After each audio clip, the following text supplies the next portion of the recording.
ব্যাপার কি বড় জামাইয়ের জামাই ষষ্ঠীর কোনো ইন্টারেস্টে নাই।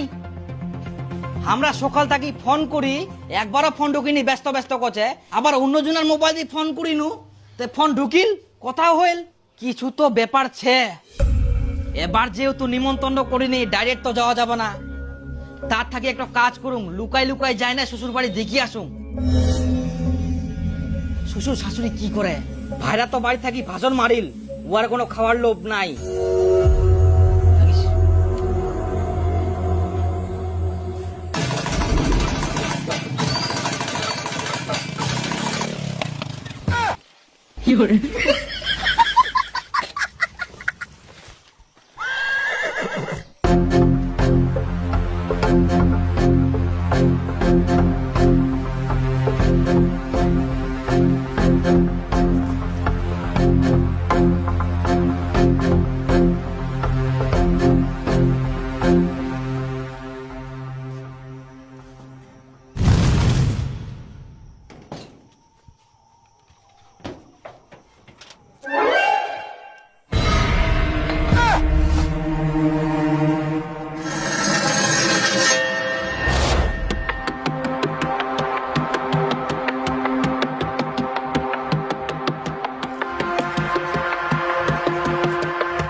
দেখো ভাইরা, শ্বশুর জামাই ষষ্ঠী করুক বা না করুক আমার কিছু যায় আসেনি।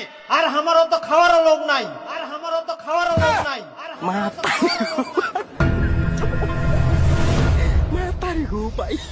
ইলা কি হচ্ছে বাড়ি?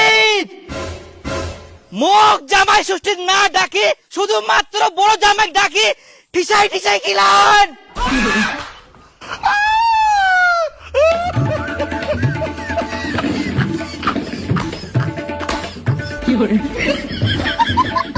শ্বশুর, আমরা এমন কি অপরাধ করিয়া যে আমাকে ডাকেননি? তোমরা বড় জামাইক একাই ডাকি আদর করি খিলাহান। আমাক যদি তোমার না ভালো লাগে আমাক কুবা পারলেন। আমরা ইলা আশা কোনোদিনও করি নয়নি, আর কোনোদিনও তোমার বাড়ি আসি নয়নি। আজকে আমরা এত দুঃখ পাই, কত ভালোবাসি না তোমাক। ছি, আজকা থেকে আমার শ্বশুর বাড়ি আসার মনটা উঠে গেল। জামাই জামাই শুনো শুনো শুনো, বাস, কিচ্ছু কুবা হবো না। তোমরা তোমার বড় জামাই ভালোভাবে খিলাও। মুই তো চোর, মোক কেটে খিলাবেন? মুই তোমার বিটি চুরি করে খিলাম না। ভাইরার ফোন ব্যস্ত কেনে জানিস?